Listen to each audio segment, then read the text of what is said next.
Bonjour à tous. Je profite de louer cette voiture pour tester un nouveau format avec vous. Donc c'est un BMW X1 18D de 150 chevaux avec une boîte automatique à 8 rapports. Je pense que c'est une finition M Sport.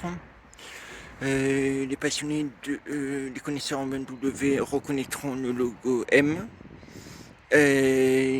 Voire peut-être M Performance. Dites-le moi en commentaire. Donc il fait 150 chevaux. Il a une boîte de vitesse automatique à rapport séquentiel avec palette au volant de 7 rapports. Voilà. La ligne, je la trouve assez chouette. C'est pas le dernier X1. Mais moi qui suis pas trop SUV et qui ai plus tendance à préférer les coupés, c'est un véhicule que je trouve confortable. Les sièges ont une bonne assise. La calandre est assez volumineuse, mais pas autant que la nouvelle série 4 qui est décriée. Personnellement, j'adore. Voilà. Le coffre, d'après ce que j'ai vu sur internet, je ne peux pas vous dire de bêtises, mais ça sera un coffre de 500 litres. Banquette arrière rabattu, c'est un coffre qui fait 1550 litres. Il y a une prise allume-cigare. Voilà. Et ça doit être le sac pour le... ouais, c'est ça. Pour le filet. Voilà. Après, ça c'est pour d'autres choses, mais je pense que c'est moins intéressant en dessous. Ah, ben non, perdu.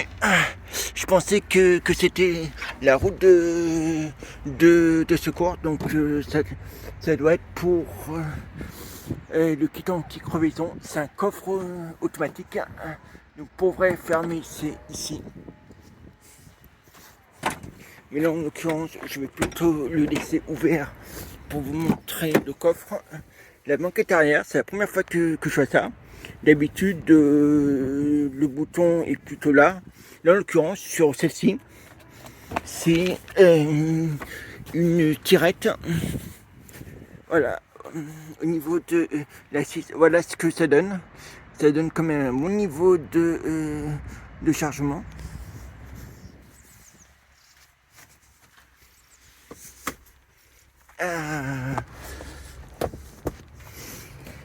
La voiture est équipée,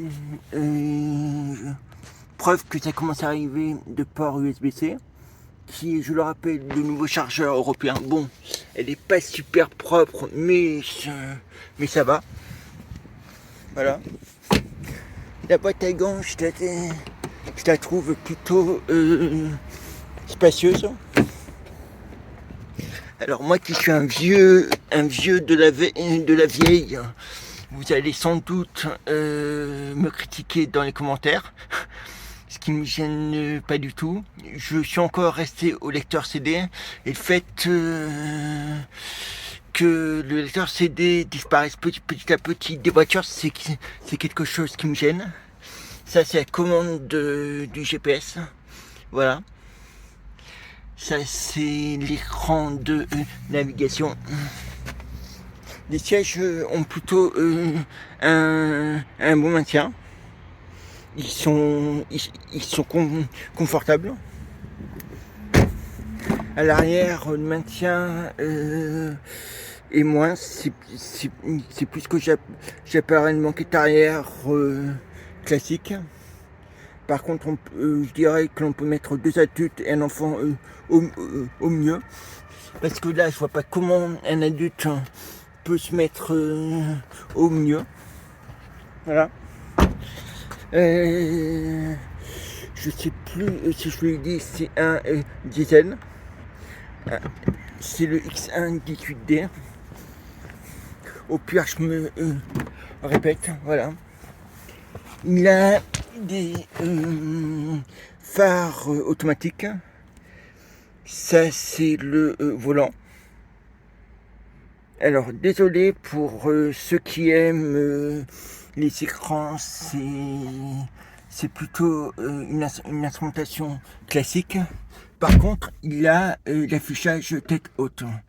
Et il a les vrais affichages tête haute comme j'aime moi, avec projection sur le pare-brise et non pas celui où vous avez une glace qui se met à la perpendiculaire devant l'écran pour vous afficher les informations. Donc, ça c'est les warnings.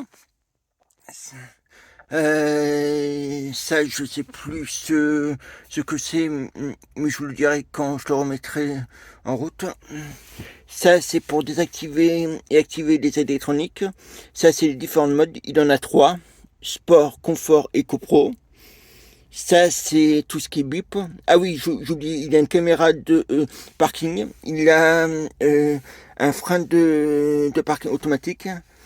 Bon, ça c'est le levier de vitesse à commande séquentielle, mais comme vous pouvez le voir, il y a des palettes au volant.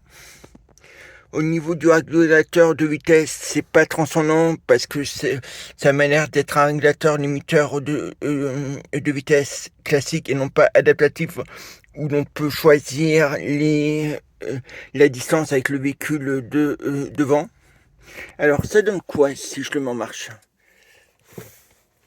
Alors, si j'appuie ici, parce que je m'en souviens plus, voilà, et c'est le bouton qui permet de configurer l'avertisseur là, en l'occurrence, il est configuré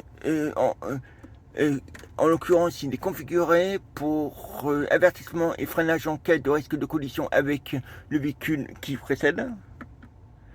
Le menu, ça donne ça, voilà. C'est des petites vignettes. Après, il y a la possibilité, à partir de là, de pouvoir rentrer dans chaque menu. Donc, par exemple, le menu média, c'est ça.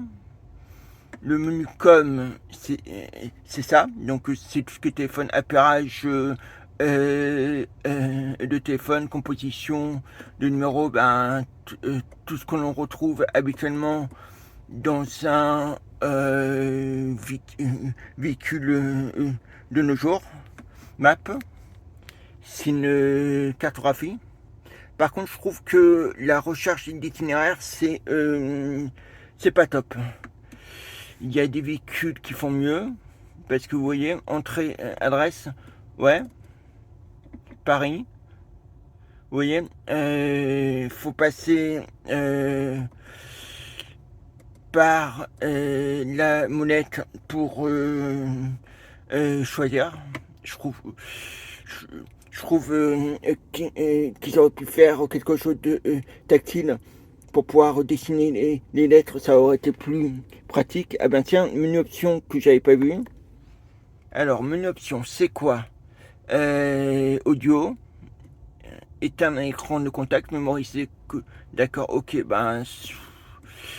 ça n'a rien de transcendant. Voilà.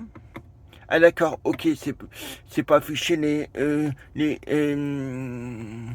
d'accord. Ouais, ça n'a pas grand chose d'intéressant. Après, j'ai vu quelque part, je sais plus où, voilà, ça doit être là-dedans. Ce que j'ai trouvé assez bien. Alors, c'est dans mon véhicule.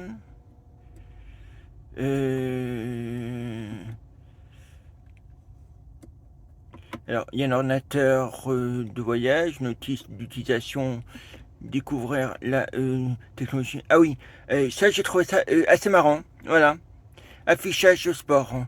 Ça, c'est ça, instrumentation sport. Voilà, ça vous délivre, ça vous indique en permanence la puissance qui est disponible quand vous appuyez sur l'accélérateur et le couple. Je trouve pas que ça sert à grand chose sur un véhicule de tous les jours, mais je trouve ça marrant et ça le mérite d'être vu. Voilà. Ça c'est plutôt bien.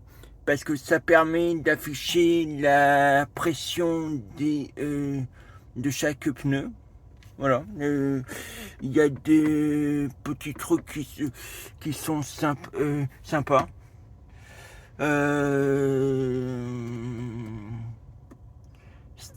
Statut véhicule, ouais, non. Voilà. Après, on peut faire des checks, AdBlue, niveau d'huile, etc., etc. Profil conducteur, ouais. Section, ouais, on peut enregistrer des préférences. Ça peut être pas mal s'il y a plusieurs conducteurs. Réglage e-drive, ok, d'accord, ouais. Ouais, bah c'est classique. C'est tout ce qui est guide de démarrage, mise à jour du logiciel, unité d'ATR, écran, donc c'est assez classique. Réglage de véhicule, éclairage, porte-clés, sécurité intelligente, assistant, limitation de vitesse, avertisseur de vitesse, ouais, c'est d'accord. C'est tout ce qui correspond un peu au véhicule, voilà. Donc ça c'est l'instrumentation pour la clim, donc c'est une climatisation automatique Bizone, voilà. Ça c'est pour le poste de radio, on peut enregistrer ses stations préférées. Je vais pas vous la mettre parce que j'ai peur que YouTube strike, voilà. J'espère que ça vous a plu. Voilà. Dites-le moi en commentaire et je recommencerai si j'ai l'occasion de m'approcher d'autres véhicules. Voilà. À bientôt.